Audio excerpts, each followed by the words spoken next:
Verið velkomin í þennan þátt af Bíóbílum. Ég held að þetta sé 4. þátturinn og við höldum í hefðirnar með því að vera óhefðbundnir hérna. Við erum bara 2 núna, það er bara Arnór og Knútur. Og já, engin Heimir. Engin Heimir. Sem betur fer myndu sem ég segja, en ekki við. Já.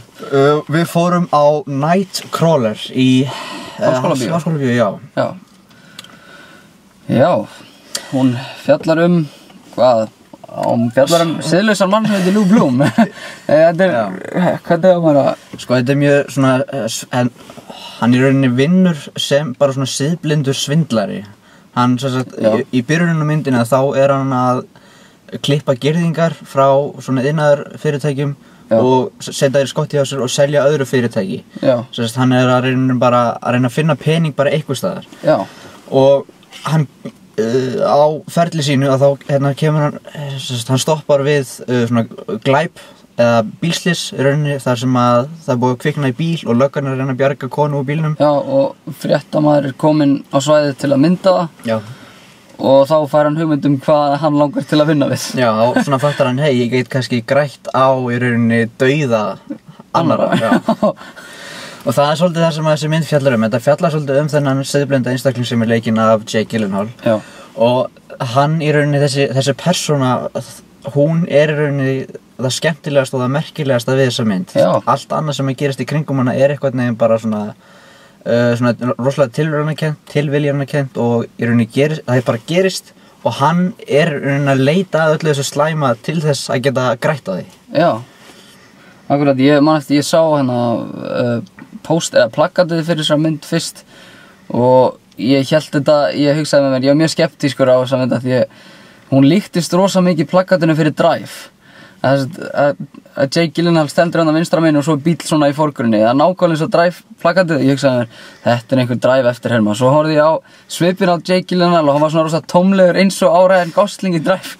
Og ég hugsaði bara, já, þetta bara Drive eftirherma. En svo fór ég að heyra umsagnir þessa mynd og fólk sem hafði farið á þessa mynd og þetta var greinilega og þau sögðu bara að þetta veri allt önnur mynd heldur en Drive og veri alls ekki Drive eftir og nú þegar ég búin að sjá hana þá ég sammála þetta allt öðruvísi mynd og Jake Gyllenhaal að leika í rauninni allt öðruvísi persónu heldur en Ryan Gosling í Drive hann svona, hvað ég sagt, hann tala mikið og hann er mjög mikið af svona ræðum hann er alltaf að reyna að sannfæra fólk það sem hann er að gera í rauninni sé rétt og í rauninni sé alveg heiðarlegt. Já. Og það með hann leikur rosalega mikið með augunum í Já, hann er rosalega mikið svona alveg það er óðagott í augunum á honum. Mér fannst allan að sko, ég þekkti enga aðra leikara heldur en Jake Gyllenhaal en ég reynda þekkti það er ein konu sem hann er aðalega að selja þessari konu fréttaefni sitt ég þekki andlitið á henni en ég sé hann einhvers staðar. Nei, ég man ekki hvað hann heitir. En já, Jake Gyllenhaal satt Gyllenhaal? Já. Gyllenhaal, maður veist að segja það. Þetta er sænskt eftirnafn. Já, Jake Gyllenhaal satt aðalstjarnan í myndinni og hann er náttúrulega, hann ber myndina á baki sér og honum tekst það rosalega vel. Þetta sennilega jafnvel eitt af besta sem ég hef séð frá honum. Þetta er mjög áberandi karakter og ég hef ekki séð, ég man ekki eftir að hafa séð svona karakter í bíómynd áður, sko. Jú, þetta er svolítið þetta anti-hero dæmi, sko, þetta er anti-hedjan og svona þessi einfari, sko, maður auðvitað kannast við þetta og myndum eins og Taxi Driver, Travis Bickle sem að Robert De Niro gerði ódöðlegan og svo auðvitað náttúrulega The Man with No Name úr Spaghetti Westernum, Clint Eastwood og svo Ryan Gosling auðvitað í Drive og margar aðrar svona anti-heroes og þetta er kannski svolítið, þetta er svolítið svipað en þetta er svona, mér sýnist hann hafa létt sig fyrir þetta hlutverk, hann er rosa mjór í þessari mynd ég seinast sá ég hann í Prisoners og hann var ekki svona mjór þar sko Það enda geti verið í þessari mynd að hann er mjög oft í svolítið víðum bólum þannig að maður kannski svona platast svolítið af því það sést, hann er mjög æðabera sést alveg í æðanar honum og hann svona og augun í honum er alveg út allt ég veit ekki hvað manni finnst alltaf eins og hann langi til að kála fólki það eins og eitt, það sérst maður að gefa honum tilboð að koma að vinna hjá sér og hann segir, það rétt að það eina sem ég vil gera að grípa eyrun á þér og öskra í opið geðið á þér það rétt viðbrögð hjá mér Já. Og þetta svona, ég var einmitt svolítið að spá í því bara núna að hvort að þetta sé svona fyrir það sem hafa séð Kúkúsnest hvort að hann gæti lent í sömu örlögum og Jack Nicholson í rauninni í Kúkúsnest þar sem að hann farin, hann svona hann liggur við að hann sé að brjóta eitthvað lög með því að fara svolítið nálagt sumum glæbunum þegar hann að taka upp og það að hann í rauninni gerir sér ekki grein fyrir því að hann að gera ranga hluti og löggan kannski veit ekki alveg hvað hann á að gera við hann þannig að gæti verið að hann væri sendur á geðsjúkrahús eitthvað tímann, maður bara veit það ekki. Já, þessi mynd í rauninni bara spratt allt í einu upp. Ég hafði ekkert heyrt þessa mynd, þetta svolítið í rauninni svolítið svipað þegar Drive kom út, það bara einhvern veginn svona fólk talar og þannig veit maður af myndinni, hún ekki beint það að vera markaðsett og allt það. Ég held að hún hafi fengið mjög góða dóma og þetta mjög frumleg mynd sko, þetta Nightcrawler, ég mani reyndar að ég var pínu vonsvegin að því ég sá hérna á kveimindi.is þá sá ég eitthvað Nightcrawler, sá ég fyrir sörinu og ég hugsaði, það er komin hérna X-Men mynd, Nightcrawler og síðan sá ég plaggatið af Jake Gyllenhaal og ég ok, nei, þetta eitthvað allt annað en mér fannst það góð mynd hún var mjög svona öðruvísi. Þetta líka sko, það ekki stórt stórt stúdíó sem að framleiða þessa mynd, það ekki Universal eða 20th Century Fox eða Sony eða eitthvað svona Paramount Pictures sem að framleiða þetta, munir að heiti Hab Films eða þannig og það mitt það eru 3 framleiðendur af þessari mynd og einn af þeim Jake Gyllenhaal. Já, akkurat. Þannig, og ég var pínur hræddur og til að ef að leikarar að framleiða mynd og jafnvel leikstjóri myndum að þá einblína þeir svolítið á sjálfa sig í staðinn fyrir að einblína á alla myndina en það í rauninni nýtist honum mjög vel þarna í þessari mynd út af því að hann aðalpersónan og það er langskemmtilegast að fylgjast með honum en ekki öllu þessu slæma sem að gerast í kringum hann. Nei, þetta akkurat sko, Jake Gyllenhaal leikur þennan Lou Bloom og þessi persóna siðblind og þú veist, og hann líkar ekki við fólk en það sem svolítið fyndið að oft eru þessar antihetjur sem að líka ekki við fólk að mann líka við þær af því að í rauninni þá tengjum maður eitthvað við þetta sko en já, það áhugaverðasta við myndina var aðalpersónan, aðalkarakterinn og sem að Jake Gyllenhaal leikur bara virkilega vel og það í rauninni kannski stærsti kosturinn við myndina fyrir utan það þá myndattakan rosalega flott og það rosalega flott myndataka og dialógið mjög snjallt, þetta vel skrifað handrit og þetta svona, hún allavega ekki fyrirsjáanlega þessu mynd það alltaf gott þú veist í rauninni ekki hvað að fara að gerast næst sko en þú vilt samt í rauninni þó að náttúrulega þessi aðalpersónan sé svolítið slæm en þú vilt samt sjá hana í rauninni fara í gegnum alla þessi slæmi hluti svona, þú vilt ekki að hún þú veist verður rosalega góð og bara hvað getur maður sagt Já, ég ætla að hjálpa mannkyninu. Já, ég ætla að hjálpa mannkyninu, ég ætla að henda ruslinu í ruslaföturnar. Maður vill ekki sjá það, maður vill í rauninni einhverju hluta vegna að það rosalega spennandi og gaman að fylgjast með svona siðblindnum svindlara. Já, og þetta bara basically þennan mann og þetta var mjög spes sko, stundum var hann sýndur einn í herberginu sínu sko og það með dagurinn, það slökkt ljósinu, hann með kveikt og lampa og hann sést aftur að vökva plöntuna sína svona pæli þýðinguna á bak við það hann svona einn að vökva plöntuna sína kannski það bara það að hann hefur ekki, hann vill ekki tala við annað fólk, það eina sem hann vill í rauninni hafa í kringum sig hluti sem hann getur ráðið og eins og það verður plöntu að hann getur ráðið hvort að plantan lifir eða deyr með því að vökva hana eða ekki hann stjórnar inn í plöntuna og það sást svolítið, ég akkurat var að pæli hvort að þessi karakter á að vera með svona hvað heitir það svona Godkomplex svona stjórnunar áráttu stjórnunaráráttu mér sýndist það sko, hann tala alltaf við annað fólk svona eins og að það að hlýða honum sko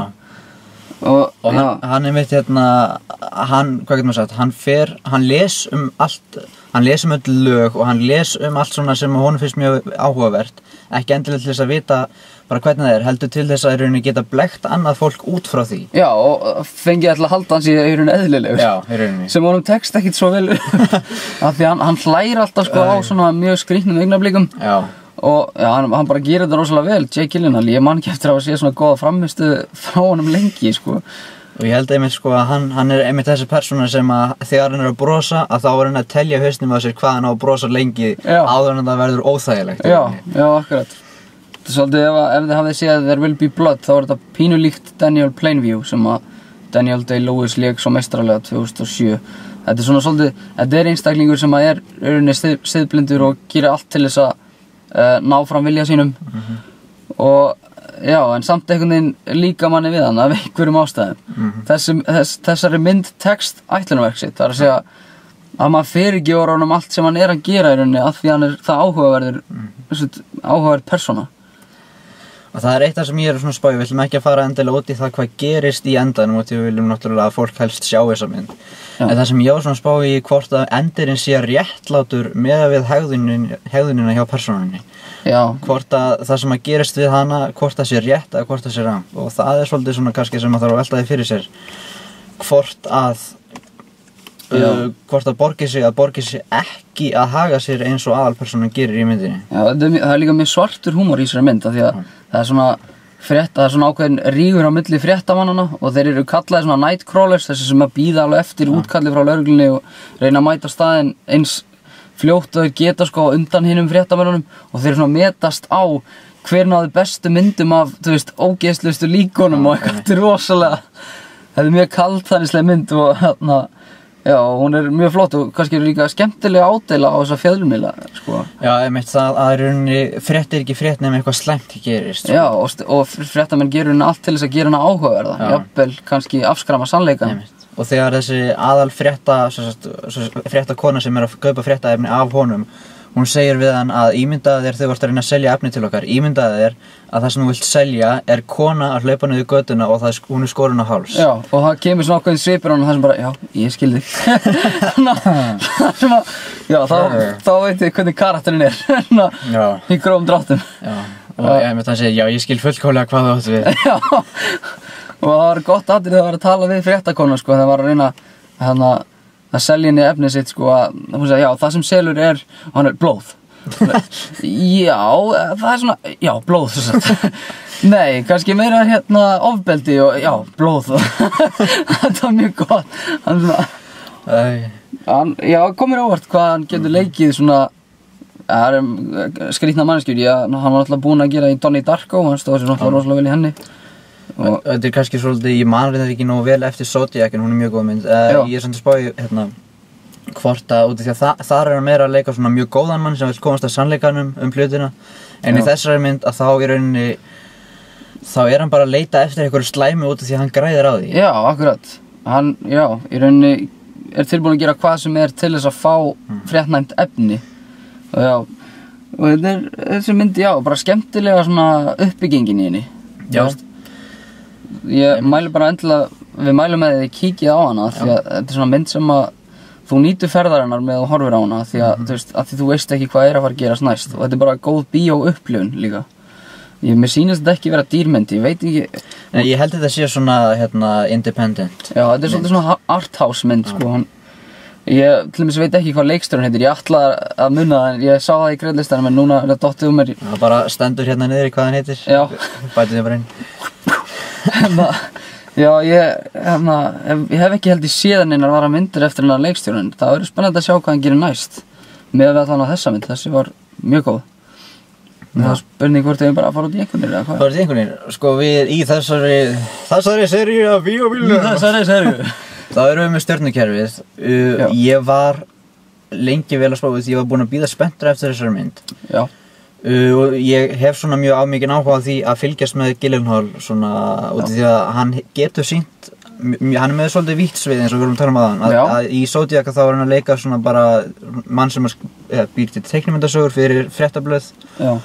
Mér minnir þessi fréttablað og þar er hann að leika bara mjög svona góðan gæja en hérna er hann að leika bara svona snar klikkaðan einstakling og málið er að einmitt það með að hann veit hvenær hann er að fara yfir línuna en hann fer aldrei yfir línuna, hann veit hvað línan er en hann í rauninni fer ekki yfir hennar nema að vera öruggur að vera búinn að spá í alla möguleika. Já.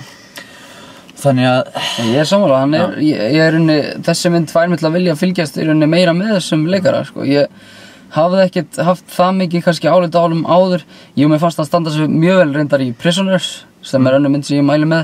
Þar leikur hann lögreglu og hann akkurat með svona ákveðna kæki þar svona sem að sýnir mikinn karakter og Zodiac hann var góður þar og auðvitað Donnie Darko og þessi myndi bara enn eitt gullið sem maður getur bætt við í samnið sitt sko. Sko ég ætlaði upprunalega, og ég búinn að gefa mjög mikið held ég að 3 stjörnum í þessari seríu og kannski eitthvað undir því, þannig að ég ætla að fara svolítið hátt og gefa þessu 4 stjörnur, einfaldlega út af því að leikurinn náttúrulega frábær og þetta sýnir líka svolítið kannski svona innsýn í þennan frétta heim. Það er að segja að við vitum, náttúrulega við fylgjumst með fréttum og við búumst alltaf við því að fá fréttir, en við erum ekkert endilega að spá í því hvað fer á bak við það að búa til fréttina. Og hvort þetta sé allt saman algjör sannleikur eða hvort að eitthvað sé aðeins afbakað sko. Og svona þessir erfiðleikar sem oft myndast innan fréttastöðu það kannski að redda sér myndefni eða að redda sér jafnvel góðri frétt og stundum þarf maður að redda góðri frétt bara til þess að geta haldið sinni stöðu innan fyrirtækisins. Þannig ég í rauninni gefi þessar mynd 4 stjörnur, mér finnst hún bara góð og ég mæli eindregið með að fólk kíkja á hann í bíó. Það er svo sem getur beðið en ég veit ekki, mér finnst svona að þessi upplifun, þú ert inn í bíóinu, það er allt mjög dimmt og það voru ekkert sérstaklega margir, kannski hálfur eða þriðjungur í salnum, en það er svona út af því að augun á Gyllenhaal þau eru svona mjög dómurandi á skjánum að þau svona, þessi augu að þau svona bakast meira inn í sálina þína, getur maður sagt. Þau stara í sólina þína. Þau stara í sólina.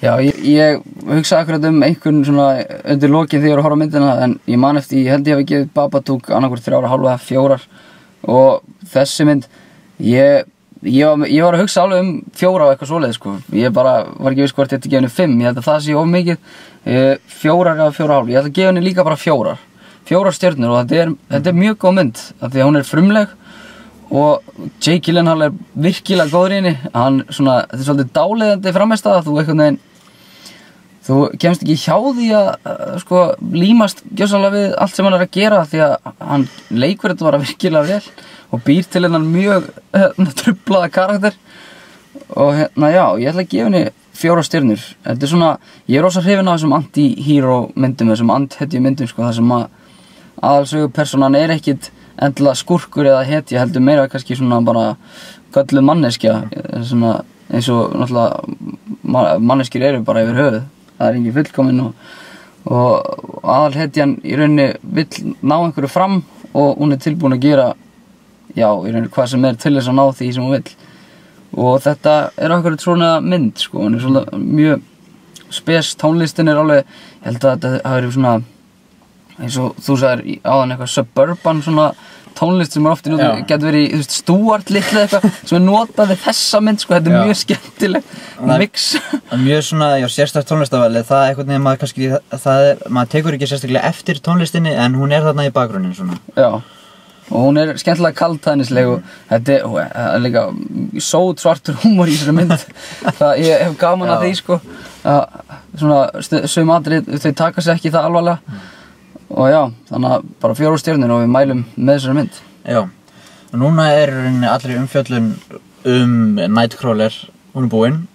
Þannig nú erum við kannski svona svolítið að spá í því hvaða myndir að við förum á næst. Þannig að það eru mjög mikið af stórum myndum núna í bíó. Það er náttúrulega fyrst og fremst þá er Interstellar. Ég er enda búin að horfa hana en það gæti verið að það verði gerður bíóbíl og ég held að það mjög áhugavert að gera bíóbíl þátt þá mynd því að það er mynd sem að maður mun fara að tala Það er jafnvel að við göngum kannski svo langt og búin til annan þátt sem heitir Spoilersvæði dauðans þar sem að við tölum í rauninni spilliefni í Interstellar en það kemur bara í ljós hvernig verður. Og svo eru fleiri myndir sem við mögulega getum farið á, það er náttúrulega Dumber 2 Dumber 2 og Gone Girl. Já, hún er enda búin að vera í bíó svolítið lengi núna þannig að við vitum ekki hvort við komumst á hana en vonandi. Nú Ben Affleck fælir með pínu frá henni en hann getur lengt á sér. Já, ég held að sú mynd það er svona meiri ráðgáta, Dumber er meiri grínmynd og svo er Interstellar meiri svona sci-fi og Nightcrawler er meiri svona kannski hasar, eða svona ekki beint hasarmynd en svona langt, svona nálagt í rauninni. Já, ég myndi sennilega bara kalla hana svona arthouse mynd, sko. Já. Þetta rosa mjög öðruvísi mynd, Nightcrawler.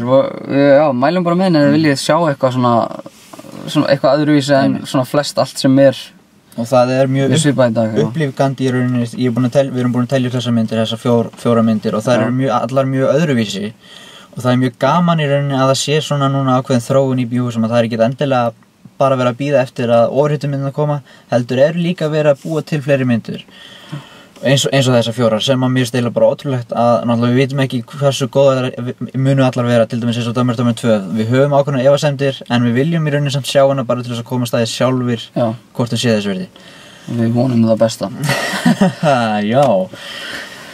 I like it a lot. Já, Heimir, við mælum með þig að þú kíkir á þessa mynd. Því miður var ekkert pláss hér fyrir nunnur. Þannig að við mælum bara með Nightcrawler. Yep. Og sjáumst hress í næsta þætti. Já.